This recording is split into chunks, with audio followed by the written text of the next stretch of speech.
Assalamualaikum warahmatullahi wabarakatuh. Puji beserta syukur marilah kita panjatkan kepada Allah Subhanahu wa taala yang telah memberikan beribu-ribu nikmat. Tidak lupa salawat serta salam tercurahkan kepada Nabi Muhammad SAW serta keluarganya. Sampai bertemu dan terima kasih sudah datang ke channel kita ini. Di channel ini kita akan memberikan pelajaran dan untuk meraih suatu ilmu dari Ustadz kita, yaitu Ustadz Adi Hidayat, yang mana beliau akan menyampaikan ceramahnya yang bertemakan tentang betapa pentingnya ibu di dalam keluarga.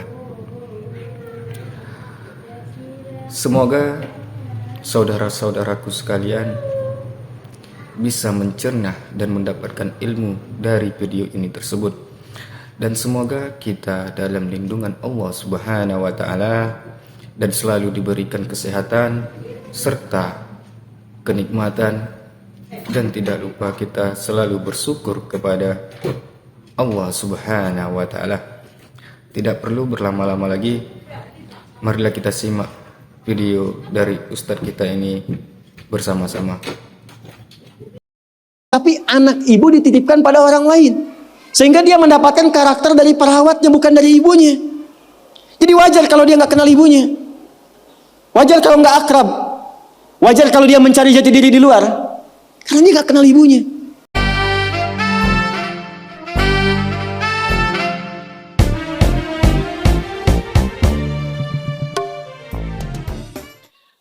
Bu, kita menghargai semua perkembangan pengetahuan, teknologi, peradaban, dan sebagainya. Tapi ibu jangan sampai lemah dalam satu hal ini. Demi Allah saya katakan, apresiasi tertinggi dari Allah kepada seorang perempuan yang telah berumah tangga, ternyata bukan profesi dunianya.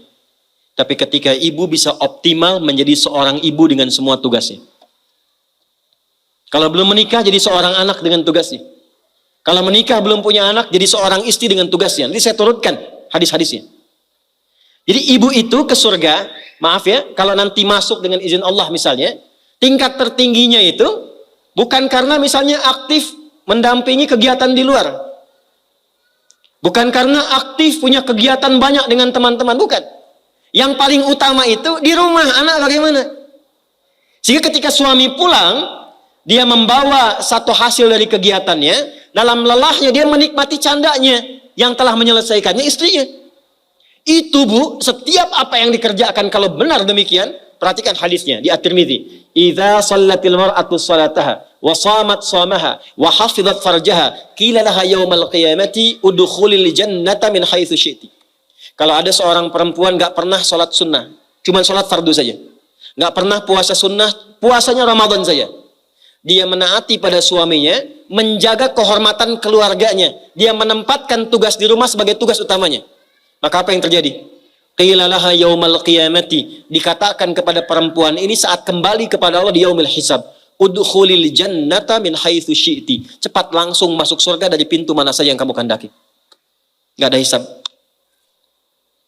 Sekarang ibu enggak dilarang, silakan. Pengajian banyakin, optimalkan. Tapi dengan pengajian itu balik bawa ilmunya kepada anak. Kalau perlu aja. Kegiatan di luar silahkan. Tapi jangan sampai, maaf, ibu aktif di luar, tapi anak ibu dititipkan pada orang lain. Sehingga dia mendapatkan karakter dari perawatnya, bukan dari ibunya. Jadi wajar kalau dia nggak kenal ibunya.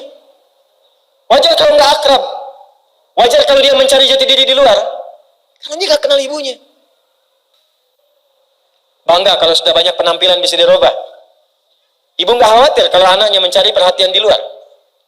Ibu nggak pernah bahkan sempat menyapanya. Cuman ketemu, berangkat, tidur, ketemu lagi. Lalu apa yang mau dicari dari apa yang dikumpulkan itu?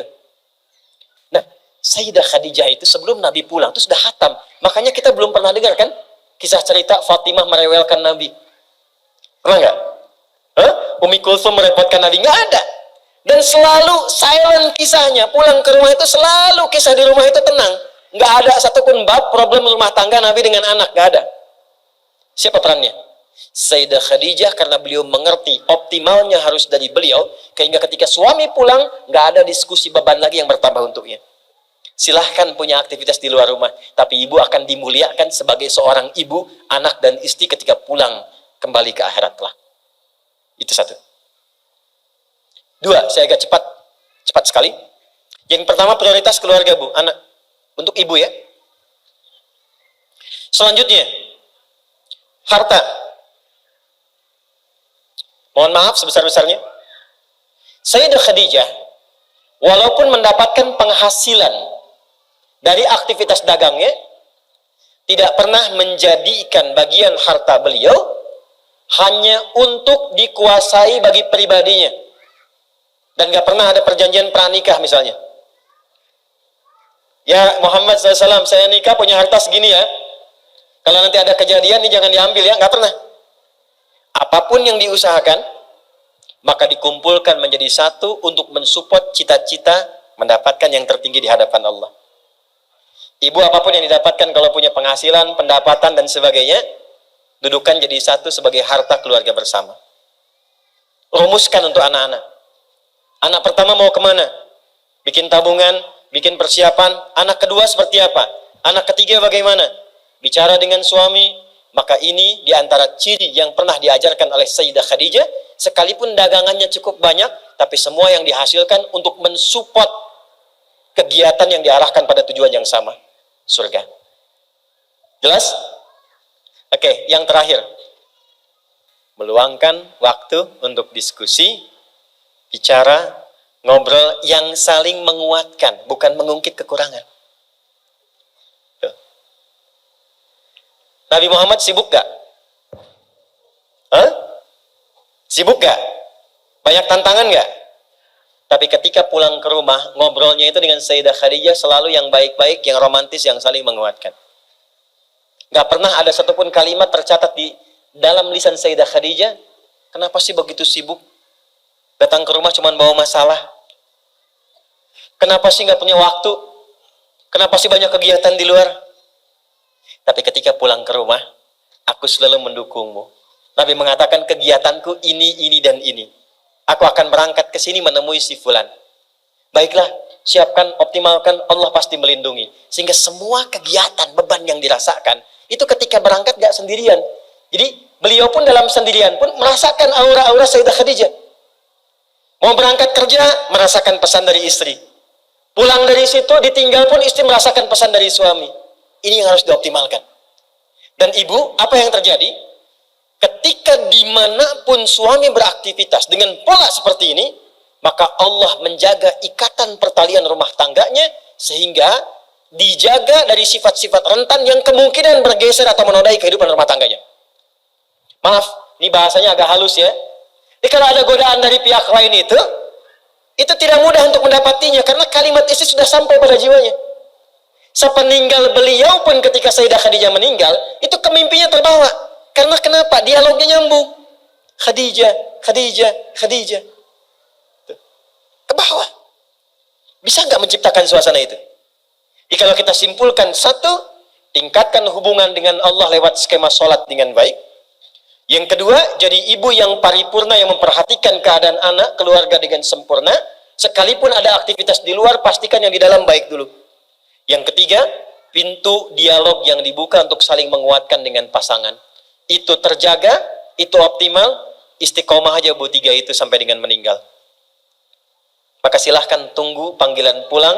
Ya ayyatuhan nafsul mutmainnah, irji'i ila rabbiki radiyatan mardiyah, fadkhuli fi ibadi wadkhuli jannati.